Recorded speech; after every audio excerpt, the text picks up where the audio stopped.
사랑하는 주 예수 그리스도의 회중이여, 우리는 지난주에 사람이 하나님의 형상대로 창조되었다는 내용을 살펴보았습니다. 이 세상에서 우리는 하나님의 형상으로서 하나님을 세상에 비춰야 하는 부름을 받은 존재입니다. 마치 거울처럼 하나님을 사람들에게 비춰야 하는, 다시 말해서 사람들이 나를 볼 때 하나님의 형상이 거울인 나를 통해서 뭘로 나가야 돼요? 형상이 나가야 돼요. 이게 사람의 본래 목적이에요. 사람의 본래 목적이에요. 그러니까 하나님의 거룩, 하나님의 의, 하나님의 생명을 보여줄 수 있도록, 그게 삶의 기본 원칙이에요. 목적이에요. 그런데 우리가 세상에 하나님의 의와 거룩을 비추는 일은 결코 쉬운 일 아니죠. 누가 하나님의 의로운 성품에 빛나게 할 수 있겠습니까? 죄로 타락한 아담의 후손으로 태어난 우리 모두는 다 죄인이기 때문에 우리 스스로는 불가능해요. 그런데 그리스도의 복음은 그리스도의 피와 성령의 능력을 통해서 우리가 하나님의 형상을 이 세상에 비추는 일을 시작할 수 있다고 말해요. 하나님의 자녀들은 다른 사람들과 다르다. 하나님의 자녀들 안에는 하나님의 형상이 그리스도의 피와 성령으로 회복되었기 때문에 하나님의 자녀는 일반 사람들과 다르다. 왜? 우리는 지금 거울로서 누구의 모습을 드러내야 돼요? 하나님의 형상. 하나님의 형상이 뭐예요? 의와 거룩과 선이요. 그게 또 많지요. 많이 있죠. 엄의와 능력과 권위와 지혜와 지식 많이 있지만 궁극적으로 우리가 해야 될 것은 하나님의 의, 선, 거룩. 그럼에도 불구하고 하나님의 형상으로 산다라고 하는 것은 더 많은 의미가 있어요. 그것은 하나님의 대표자로서 피조물을 다스리는 왕으로서 하나님을 대표한다는 것을 지금 하나님의 형상에 포함하고 있는 거예요. 그러니까 우리가 하나님의 형상을 지음받았다고 하는 것은 지금 하나님의 대표로서 뭐 해야 돼? 세상을 다스려야 돼. 그것만 있는 거 아니야. 또 뭐 또 있어? 하나님의 형상은 의와 거룩과 선만 있어. 의와 거룩과 선만 있는 것이 아니라 또 뭐 또 있어? 세상을 다스리는 대표자예요. 이게 하나님의 형상을 가지고 있다라고 하는 사람의 기본 원칙입니다. 하나님은 자신의 형상과 관련해서 피조물을 다스리는 일을 말씀하시면서 창세기 1장 26절에 뭐라고 말해요? 하나님이 이르시되 우리의 형상을 따라 우리의 모양대로 우리가 사람을 만들고 그들로 바다의 물고기와 하늘의 새와 가축과 온 땅과 땅에 기는 모든 것들을 다스리게 하자 하시고, 하나님의 형상을 가진 사람은 모든 피조물을 다스리도록 창조됐어요. 다스리도록 창조된 거예요. 우리는 이 지구를 다스려야 돼요. 그러면 지구를 다스려야 한다는 것은 어떤 의미가 있죠? 무슨 뜻이죠 이게? 우리 가운데 누구도 세상을 다스릴 수 있는 왕족도 아니잖아요. 여러분 이 세상에 딱 태어났을 때 왕족으로 태어났어요? 그러지 않았잖아요. 우리는 단순히 사람들이고 매일매일 생계를 위해서 노력하는 사람 아닙니까? 그러면 회사원, 의사, 목사, 기술자, 부모, 학생, 교사, 판매원, 행정가로서 우리는 어떻게 피조물을 다스려야 되죠? 오늘 설교 제목은 하나님은 사람에게 지구, 땅을 다스릴 권한을 주셨어요. 그러면 어떻게 할 것인가? 첫 번째 대지가 뭐예요? 우리의 노동을 통해서 세상을 다스리는 거예요. 오늘 본문은 사람에게 주신 여러 가지 명령이 있어요. 28절에 하나님은 특별하고 의미심장한 동사들을 사용해요. 어떻게 말합니까? 하나님이 그들에게 이르시되 세우고 번성하여 땅에 충만하라. 또 땅을 정복하라. 그리고 모든 생물을 다스리라. 땅은 다스려져야 돼요. 동물들은 다스려져야 돼요. 창조주 하나님은 사람에게 행동이 필요하고 피조물에 대한 책임이 있다는 것을 말씀해요. 다시 말하면 땅을 정복하고 동물을 다스리라는 거예요. 하나님은 아담과 하와에게 지금 다스리도록 일을 맡기셨고 우리도 아담과 하와와 함께 지금 다스리는 일을 하도록 부르심을 받은 것입니다. 이렇게 말하면 사람들이 놀랄 수밖에 없어. 사람들은 노동과 수고를 저주로 생각해요. 사람은 노동과 수고를 뭘로 생각해? 저주로 생각해요. 그래서 에덴 동산에서 편하게 살고 싶은 거야. 우리는 일 않고. 하나님이 아담과 하와를 위해서 에덴 동산을 창조하지 않았느냐? 그들에게 쉴 수 있도록 에덴 동산 만든 거 아니냐? 그래서 에덴 동산은 한가롭게 쉽고 쉬고 평온과 안식을 누리는 것 아니냐? 라고 질문해요. 이 세상의 일본 대중문화 속에서 아담과 하와는 에덴 동산에서 완벽하게 갖춘 상태에서 매일매일 완벽한 안락한 삶을 살았다고 생각해요. 그런데 아담과 하와는 낙원에서 바쁘게 일했어요. 이게 지금 우리가 성경을 지금까지 왜곡한 거야. 창세기 2장 15절 말씀 보세요. 창세기 2장 15절. 여호와 하나님이 그 사람을 이끌어 어디에 두었어요? 에덴 동산에 두어서 뭐하게 만든 거야? 경작하며 지키게 했죠. 자, 창세기 2장은 타락한 후야, 타락하기 전이야. 타락하기 전에 에덴 동산에서 우리는 집을 앉았으니까 완전히 편안하게 살 거라고 착각하면 안 돼. 지금 성경은 뭐라고 얘기하냐? 그들을 창조하시고 에덴 동산에 두어 죄가 들어오기 이전에 뭐 했어요? 땅을 일궈야 돼. 땅을 다스려야 돼. 지금 우리가 성경을 왜곡한 게 뭐야? 에덴 동산은 일도 않고 참 편하게 살았을 것이라고? 그리고 이것은 어디까지 가? 죽은 이후에 천국까지 이것을 끌고 간다니까. 천국 가면 아무것도 안 하고 하나님만 찬송할 때.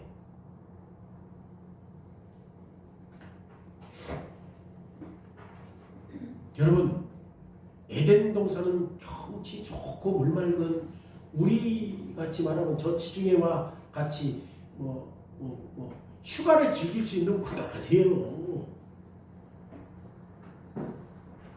낙원 자체는 지금 뭐가 필요하지? 돌봄이 필요합니다. 돌봄이 필요해요. 죄가 세상이 들어오기 전부터 사람은 노동일을 하도록 창조됐어요.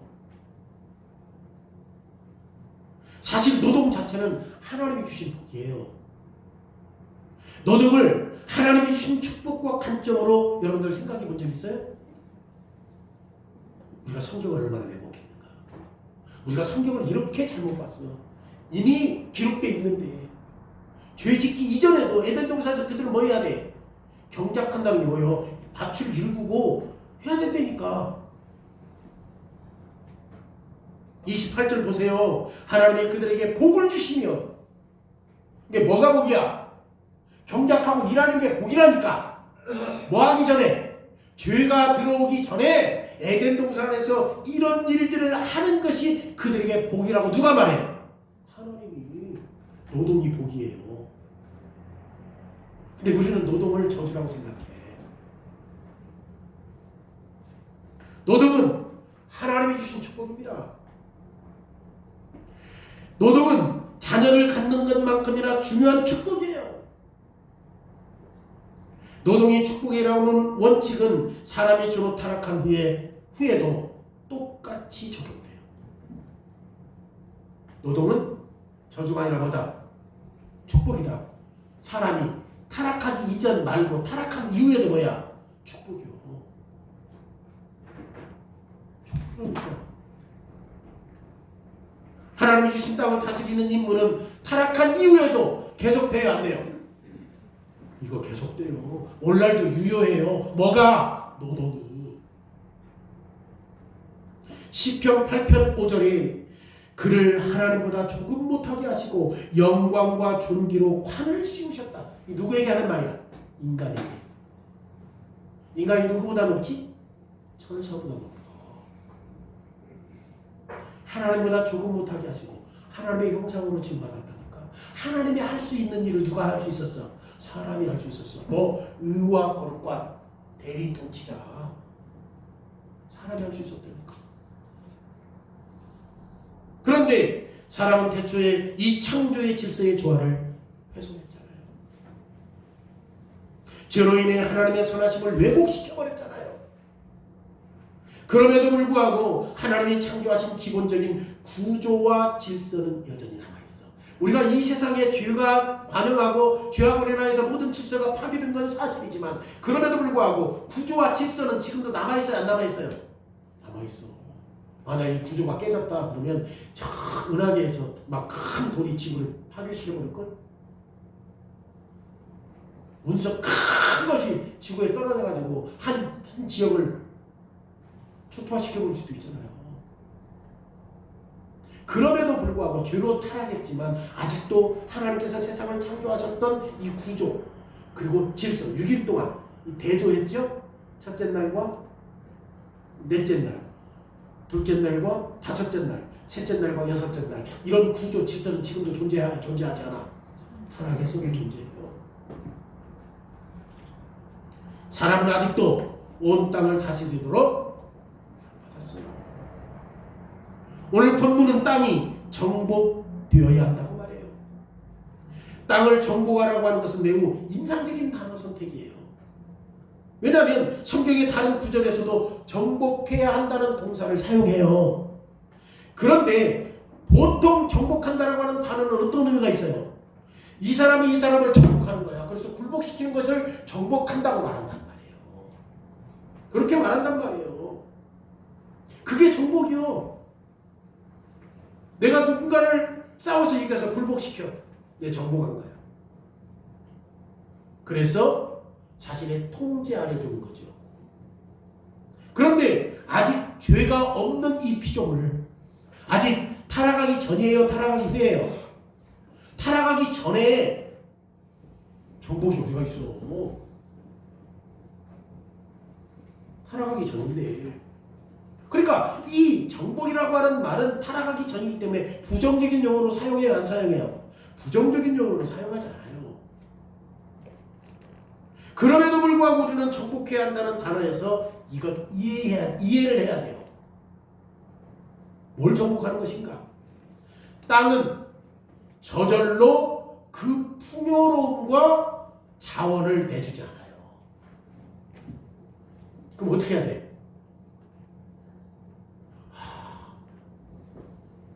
뭐지? 지금 삼성전자가 뭐가 필요하지? 반도체에서 리튬? 땅이 삼성전자 필요하니까 갖다 줘? 안 해. 안 한다고. 절대 땅은 스스로 내주지 않아요. 사람이 가서 땅에 있는 풍요로움과 자원을 얻어야 되는 거예요. 피조물은 스스로 사람에게 모든 열매를 제공하지 않아요. 그래서 사람이 땅을 경작하고 땅에 있는 자원을 찾아야 되는 겁니다. 땅은 죄가 없는 세계로 창조되었지만 아직 개발되지 않은 상태.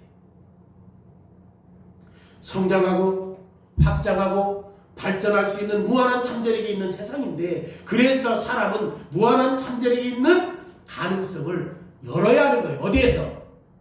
이 땅에서. 사람과 노동은 땅의 잠재력을 여는 열쇠예요. 사랑과 도덕. 우리는 에덴 동산에 있을 것을 아주 분명하게 볼 수 있어요. 하나님은 낙원에서 아담과 하와에게 과일나무 숲을 주시고 과일나무 숲에서 열매를 따먹도록 했어야 안 했어요? 했지, 처음에는. 그런데 처음에는 열매가 없으니까, 경작을 안 했으니까 하나님께서 그렇게 했지만 그 이후로부터는 아담이 뭐 해야 돼? 타락하지 않았어도 노동해야 된다니까. 노동해야 돼요. 노동해야 돼요. 초기에는 아담과 하와에게 기본적인 식량이 되어줄 수 있도록 열매가 있어요. 그런데 매일의 양식을 얻기 위해서는 지금 아담과 하와가 어디에서? 에덴 동산에서 뭐 해야 돼? 노동해야 하는 거예요. 그래야 먹을 수 있어요.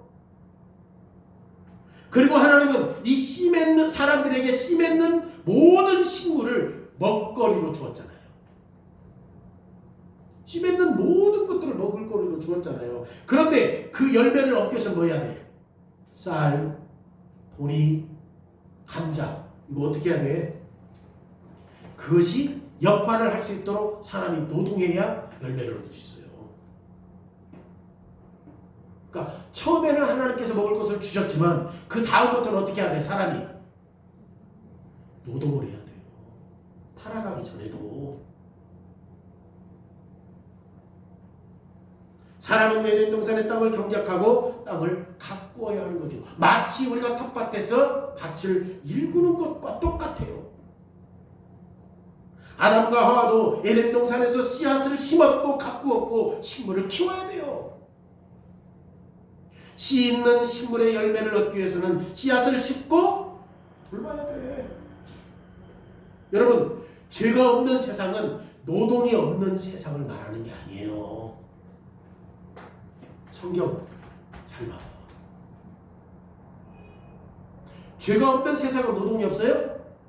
죄 없는 세상 에덴 동산에서도 뭐 했어요? 그들이 하나님께서 그 역할을 감당하게 하셨다니까. 사람들은 자주 오해해요. 죄가 없는 세상은 노동이 없을 것이다. 이거 버려야 합니다. 노동은 좋은 것이고 축복이에요. 사람들은 흔히 죄가 없으면 노동이 없다는 오해를 어디까지 끌고 가? 천국까지 끌고 간다니까. 아, 천국 가면 아무것도 안 할 거야. 사람들은 천국에서 아무 일도 하지 않고 끊임없이 하나님만 찬송한다고 착각해요. 그러면 새하늘과 새 땅으로 우리가 다시금 회복되었다고 할 때, 진짜 새하늘과 새 땅으로 회복되었다는 그 에덴 동산으로 회복되었다고 한다면, 죄 짓기 이전에 아담과 하와가 에덴 동산에서 처음에는 먹을 것을 주었지만 나머지는 그들이 경작해야 먹을 것을 얻을 수 있었던 것처럼 우리도 노동해야 돼, 안 해야 돼? 해야 돼요. 해야 된다니까.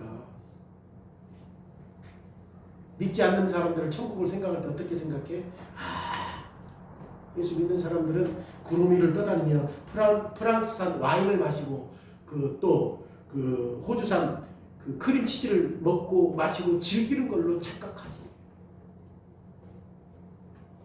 그런데 성경은 그렇게 말하지 않아요. 우리는 죽을 때도 여전히 사랑으로 남아.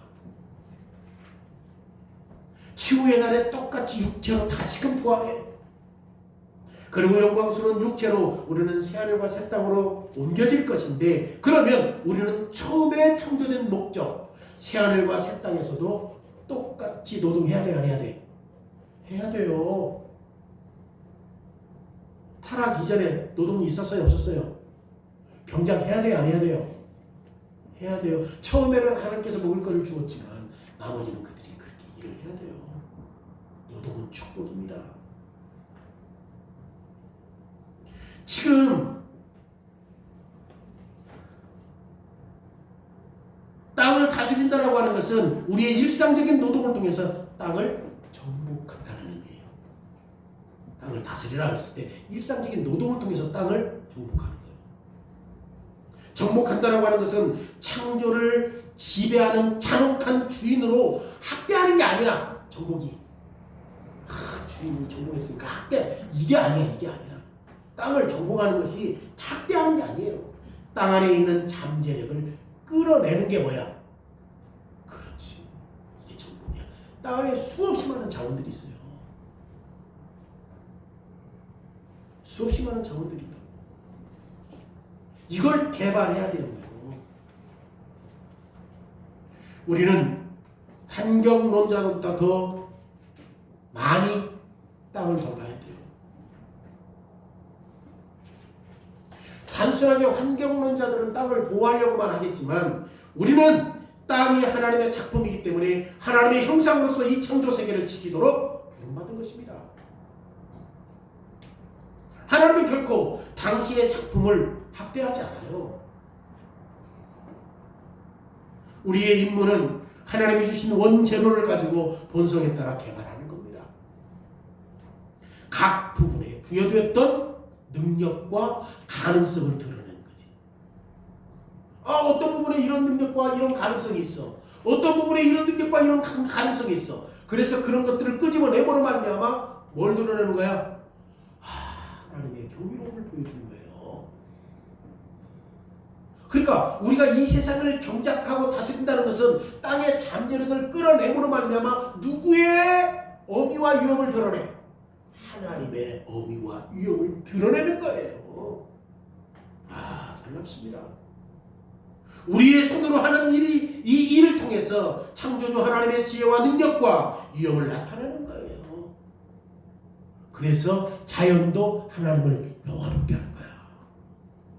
자연계도 하나님을 영화롭게 하시는 거예요. 하나님이 그것을 이미 잠재력을 다 주시고 사람을 통해서 그것을 뭐 하는 거야? 잠재력을 캐내서 하나님의 위엄, 지식, 능력 이것들을 드러내게 하신 거예요. 여러분 우리가 개발할 수 있는 모든 아름다움, 우리가 만들 수 있는 기술, 우리가 땅과 자원을 위해서 실현할 수 있는 모든 선한 목적은 오직 하나님의 잠재력과 능력이 있는 세상을 창조하셨기 때문에 가능한 거예요. 이게 세상 다스리는 겁니다. 이걸 통해서 하나님의 위엄과 능력 나타내는 거예요. 이건 동물도 마찬가지죠. 동물도 어떻게 해야 돼? 다스려야 돼요. 우리는 동물들이 발전하고 성장할 수 있도록 권위를 행사해야 하는데 아담과 하와의 상황을 다시 한번 생각해 보세요. 여러분 아담과 하와는 에덴 동산에서 지금 땅을 경작하라고 하는 명령을 받아요, 안 받아요? 받았어요. 그러면 어떻게 아담과 하와가 에덴 동산에서 땅을 경작합니까?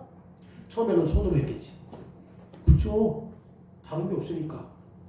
그런데 시간이 지나면서 나뭇가지로 괭이를 만들고 삽을 만들었을 가능성이 있어. 성경에 그건 안 나오니까.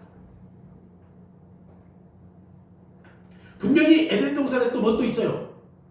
동물들이 있어요, 없어요? 소도 있고 말도 있어요, 없어요? 다른 동물들도 있어요, 없어요? 있단 말이에요. 그러면 아담의 마음속에는 이 동물들의 힘을 이용해서 땅을 경작하면 좀 더 쉬울 수 있겠구나. 그리고 더 많이 할 수 있겠구나. 그리고 더 많은 수확량을 얻게 되면 많은 사람들이 누릴 수 있겠구나. 생각했을까요? 안 했을까요? 생각했겠지.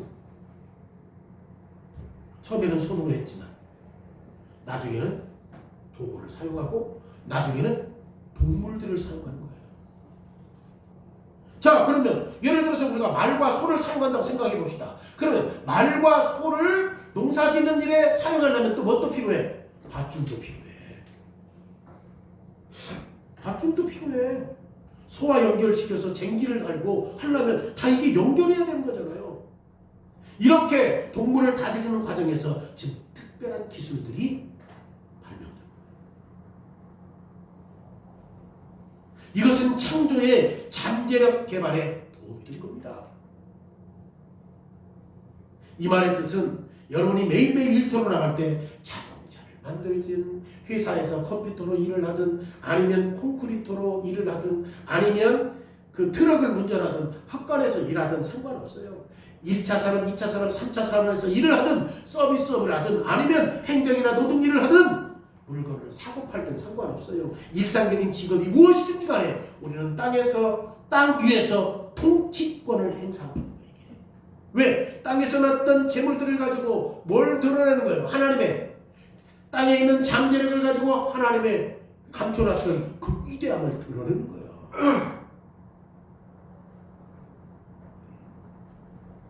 경작하고 다스리는 역할이 작을 수도 있고 클 수도 있지만, 그럼에도 불구하고 우리는 일상적인 노동에 어떤 형태로든지 세상이 발전하는 데 도움을 주고 하나님께 영광을 돌리는 것입니다. 이것을 이해하고 하나님께 영광을 돌리는 관점에서 일하는 것은 진짜 중요해요. 어떤 관점에서 우리가 노동해야 되느냐, 일을 해야 되느냐. 왜 그렇습니까? 사람들은 대부분 하나님께 영광을 돌리는 개념을 잃어버렸어요. 하나님을 영화롭게 해야 되는 노동이 돼야 되는데 그걸 잃어버린 거예요, 사람들이. 그래서 타락한 세상에서 사람들은 더 이상 하나님의 영광을 위해서 일하지 않아요. 여러분들 지금 뭘 위해서 일해요?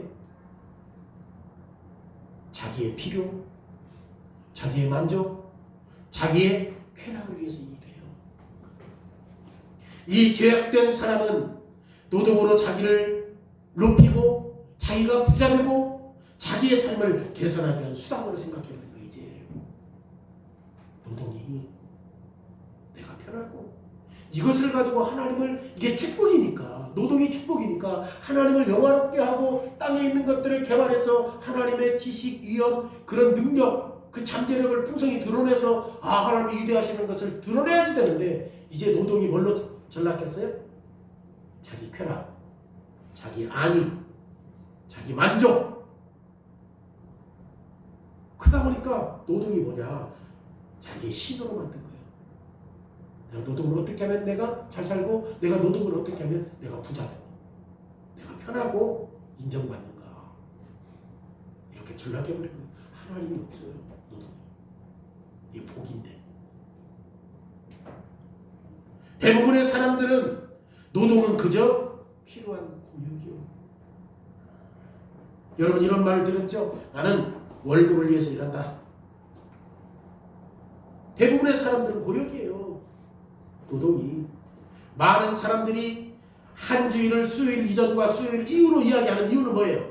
수요일을 기점으로 해서 점점 가면 뭐가 있어? 이제 주말이 와. 주말이. 그러니까 이제 우리의 노동이 주말에 쉬기 위해서. 사회는 점점 더 부유해지면서 모두가 주말을, 지금 내 주말을 즐기기 위해서.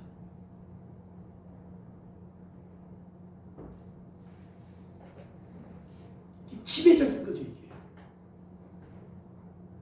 그래서 세상에서 노동은 의미와 가치와 목적을 상실하는 거예요. 그런데 예수님은 당신께 속한 사람들에게 지금 모든 것을 바꿔버린 거예요. 그리스도의 구속은 우리의 영원 구원을 넘어서 이제 모든 몸과 피조물까지 다 포함시켰어요. 여러분, 구속이 우리의 영혼 구원만 있어요? 아니면 피조물까지 구원받아요? 피조물까지 구원받아요. 그리스도의 죽음을 통해서 주님은 우리 위에 있는 저주를 제거하시고 창조명령, 즉 하나님의 창조 안에서 왕으로서 일하는 우리의 문화적인 사명을 회복하게 하신 거예요. 그게 궁극적인 것은 예배입니다. 궁극적인 예배예요. 이제 우리의 노동은 어떤 수고가 될 수 없어요. 그리스도 안에서 노동은 가치가 있는 거예요. 그 노동이 자기 안락과 편안함. 노동이 왜 이게 하나님이 주신 축복이지? 하나님이 숨겨둔 그 잠재력을 끄집어내서 뭘 드러내려고? 하나님의 위대하심과 하나님의 신성과 하나님의 능력을 드러내 보이는 것인데, 개발해가지고 자기 잘 살고 돈 벌고 이 세상에 명예를 끼치고 그런 식으로 전락해버린 거예요. 수요일로 딱 노동을 기점으로 삼아서 이제 곧 뭐가 와? 주말이 와. 이 노동은 주말을 위해서 해. 가치와 목적과 의미를 상실해버린 거예요.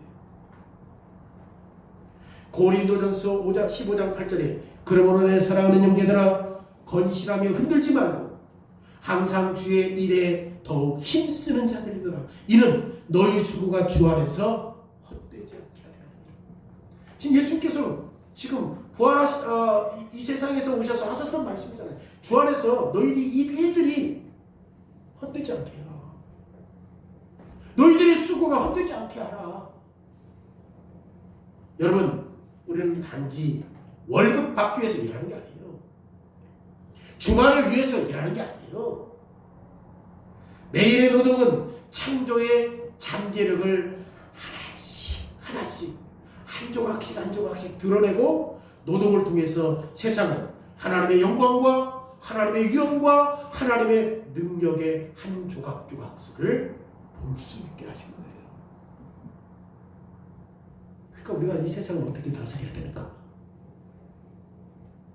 땅속에 있는 것들을 개발해서 잠재력을 통해서 하나님의 멋을, 영광, 위엄, 능력을 한 조각씩 볼 수 있어야 된다.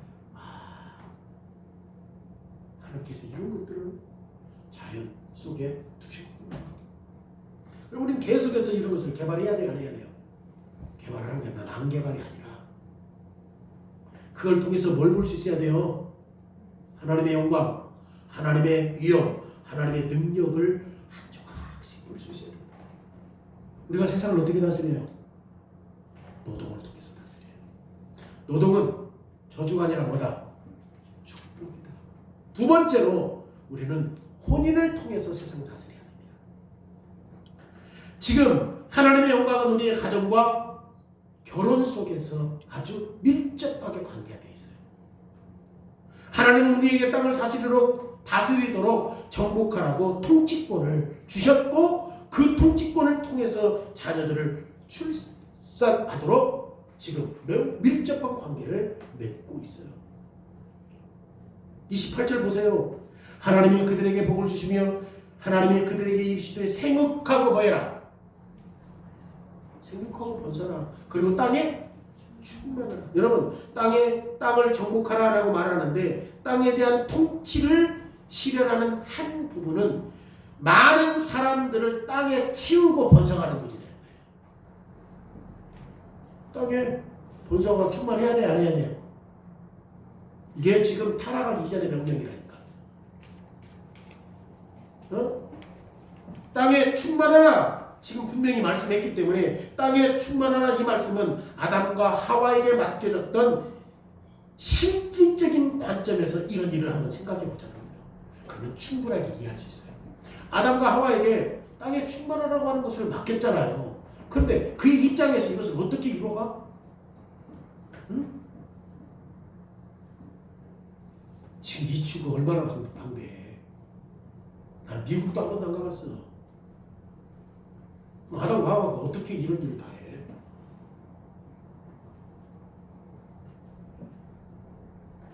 피조물의 자원을 활용하고 이런 자원을 발전시키기 위해서 아담과 하와는 많은 인력이 필요하잖아요. 단순해요. 뭐가 단순해요? 하나님의 지혜 안에서 그의 인력은 결혼을 통해서 자녀를 출산할 때 이 사명이 이루어지는 거예요. 땅에 충만하라. 우리의 가정이 성장하는 것은 노동만큼이나 땅을 정복하고 통치하는 이런 문화적 명령의 일부예요. 여기에서 우리의 하나님의 설계를 조금 더 생각해 보세요. 하나님의 설계. 자, 하나님이 사람을 다루시는 방법은 동물과 다루는 방법을 대조적으로 비교했어요. 하나님이 사람을 다루는 방법은 동물과 다루는 방법과 달라. 창세기 1장 20절에 하나님이 이르시되 물들은 생물을 번성하게 하라. 땅 위에 하늘의 궁창에는 새가 날으라 하시고 그 다음에 24절에 비슷하죠? 하나님이 이르시되 땅의 생물을 그 종류대로 내되 가축과 기는 것과 땅의 짐승을 종류대로 내라 하시니 그대로 되었더라. 보세요.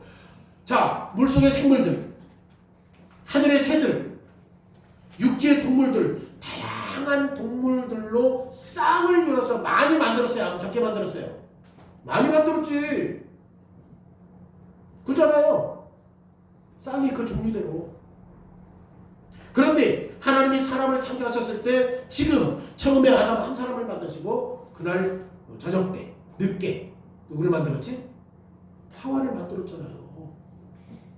그런데 사람을 여러 명과 그리고 여러 종류의 사람을 만들었어요? 아니잖아요. 하나님은 처음부터 수십만 명을 만들어 놓고 아담과 하와의 그 땅을 다스리는 일에 조력자 역할을 할 수 있도록 할 수 있는 능력이 있는군요.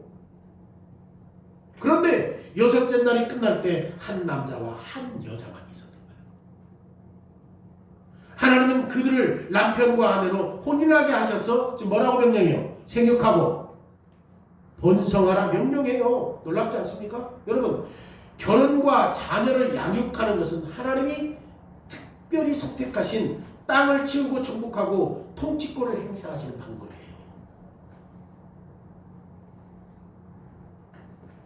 요람을 흔드는 소진이 세상을 지배한다. 요람이 뭐예요? 이제 갓 태어난 아이. 요람을 흔드는 손이 세상을 지배한다. 이게 무슨 뜻일까요? 그러니까 아이를 키우는 손이 결국 세상을 움직이는데 이것은 정치, 능력 그런 걸로 움직이는 게 아니라 가정에서 어떻게 교육하느냐에 따라서 세상을 움직일 수 있다는 거예요. 격언이에요. 요람에서 흔드는 손이 세상을 지배한다. 격언이에요. 격언. 그런데 그 손이 뭐예요? 그 손이 이게 부모의 손이잖아. 요람. 아이가 태어났을 때 그 아이를 하나님의 영광을 위해서 창조를 다스릴 세대를 키우는 거야. 창조를 다스린다 뭐예요? 창조를 세상을 다스릴 그런 자들로 키우는 거예요. 그런 손. 이게 누구의 역할이야? 부모의 사람의 역할이에요. 부모의 역할이요. 결혼은 진심으로 사회의 기본적인 구성이고 사회의 기본적인 단위이고 하나님이 거룩하게 설계하시고 계획하신 일부분이에요. 결혼은. 그리고 한 남자와 한 여자의 결혼을 막는 것은 악마에게 사단에게서 온 거예요. 이 세상은 동성연애가 있고 일부 다처제가 있지. 여러분 이건 뭐예요? 성경을 왜곡하거나 그리스도의 구속사역을 파괴함으로 말미암아 창조의 질서를 무너뜨리는 거예요. 동성애와 일부 다처제를 추구하는 자들은 사람이 하나님의 형상으로서 땅을 통치하는 것을 가로막는 겁니다. 이게 결혼을 멈추고 결혼을 분기시키면 하나님 나라 무너져요. 왜냐하면 계속해서 인간은 뭐 해야 되는데 번성해서 계속해서 땅을 다스려야 되는데 그러기에 우리는 그리스도 안에서 결혼한 사람으로서 그리스도의 구속사역을 우리의 가정에서 실천해야 된다는 거예요. 그리스도의 구속사역. 결혼과 이 땅의 통치를 연결해서 생각하는 건 진짜 중요해요. 왜냐하면 하나님은 이 땅에 번성하라고 했어요? 안 했어요? 번성해야지. 번성하라고 했잖아요. 그런데 성경에서 우리가 결혼을 말할 때 어디를 말해? 창세기 1장 갖고 말해? 2장 갖고 말해? 창세기 2장까지 말해.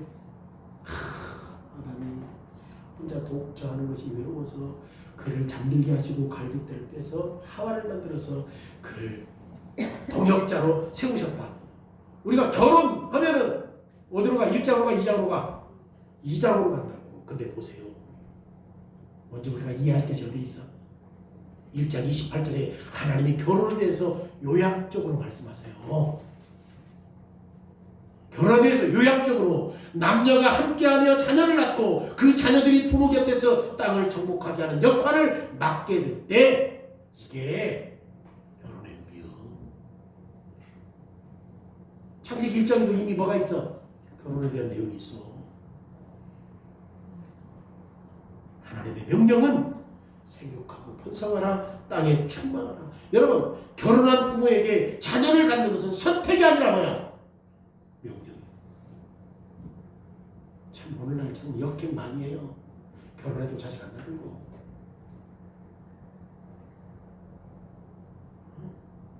우리가 사단에게 얼마나 많이 지배를 당하고 있는지 몰라요. 자식 많이 낳아야 되는데. 여러분 자식 많이 낳아도 부모가 그 자식의 길을 한자나 크게 할 수 없어요. 하나님이 하세요. 우리 자녀들 잘 들어야 돼. 목사님 우리 시대는 어떻게 해요? 노동력도 없고 AI가 다 해불고 우리는 세상을 추구하는 것이 아니라 말씀 따라가요. 여러분들 지금 부모님 계시지만 자식의 길을 한자나 더 크게 할 수 있나요? 그 아이가 임신해서 10달 동안 엄마 배에 있을 때 뼈가 어떻게 성장하는 거 알아요? 하나님이 아세요. 근데 이미 사단은 그럼 아니라면 어떻게 할래요? 자식 하나 가지면 2억 들어가는데 너 2억 있어? 둘 나가 4억 속여 창조 질서를 무너뜨려요.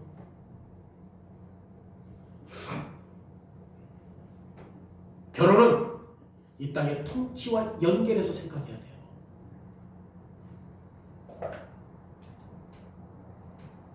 지금 생각하고 번성하고 이런 일들을 말하는 것은 선택이 아니라 명령이라는 것을 다시 한번 강조해요.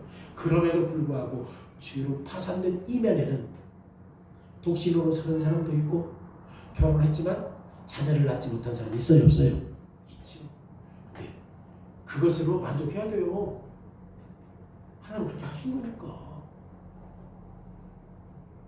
결혼이 자녀를 낳아야 되는 것이 사실이지만 그럼에도 불구하고 어떤 사람은 독신도 있고 어떤 사람은 자녀를 낳지 못하는 사람이 있을 때 독신으로 사는 그 사람은 독신으로서 다른 기회와 다른 책임을 통해서 땅을 정복하는 것이고 그 사람이 아이를 낳지 못했다 할지라도 다른 방법을 통해서 세상을 통치하고 다스리는 방법이 있을 것이기 때문에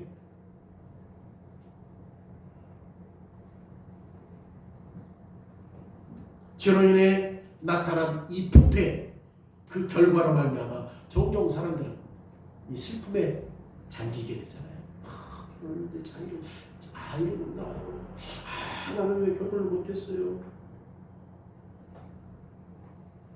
여러분 성경에도 보면 불임에서 아이를 낳지 못한 사람들 있잖아요. 물론 나중에 한나 그 다음에 또 누구지?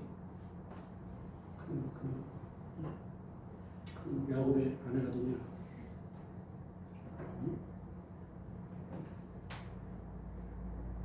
라헬 이런 사람들이 불임이었는데 나중에 이제 구속사적 맥락 쪽에서 하나님께서 그 당신의 진짜 신적인 위험을 드러내 보이신 것을 생각할 수 있지만 엘리사벳도 마찬가지예요.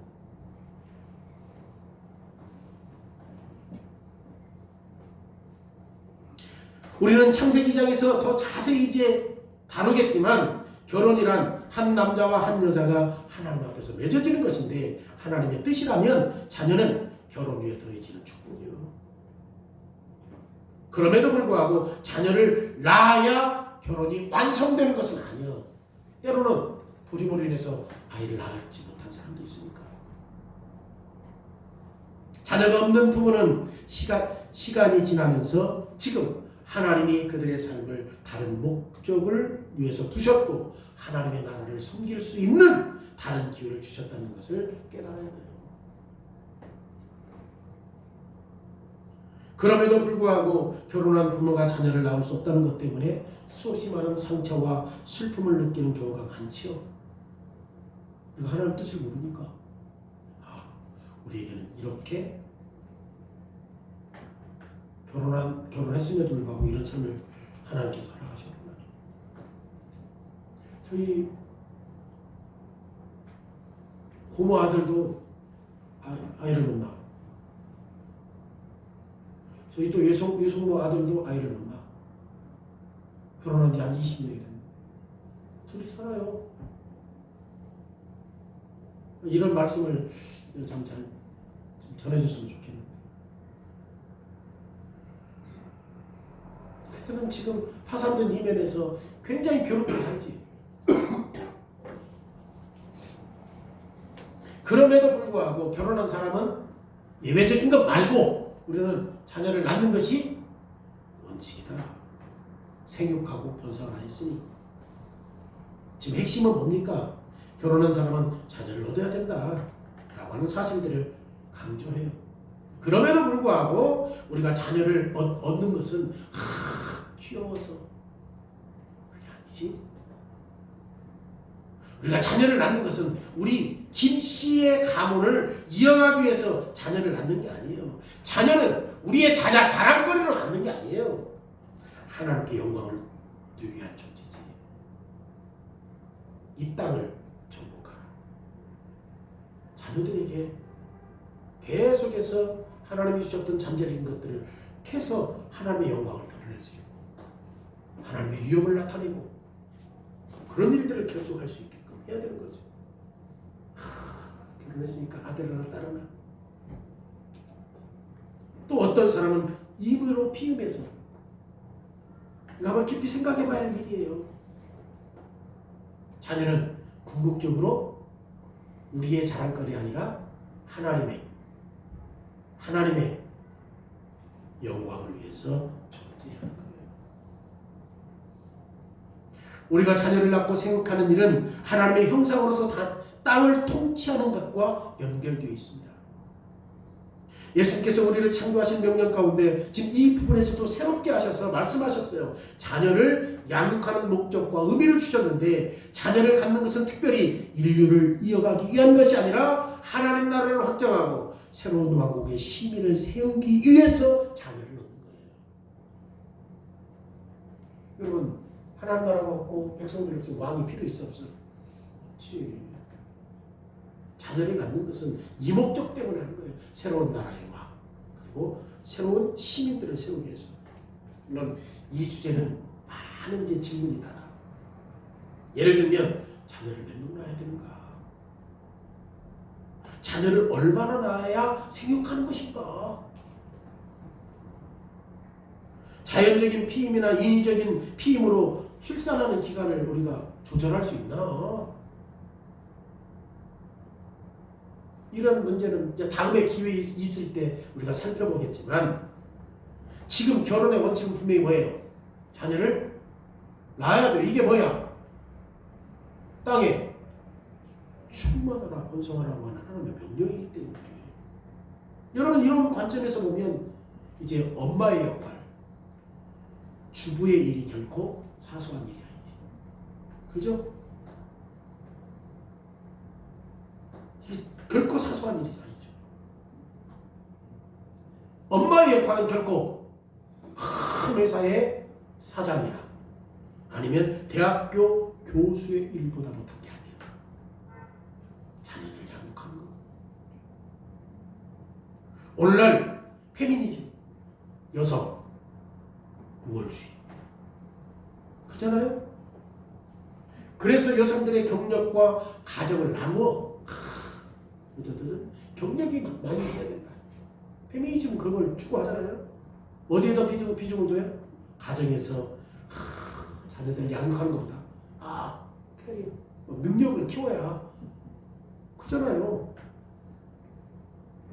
그럼에도 불구하고 가정에서 자녀를 양육하는 이 직업은 결코 작은 일 아니에요. 자녀를 양육하는 일은 인생의 부르심이자 인생의 화합이에요.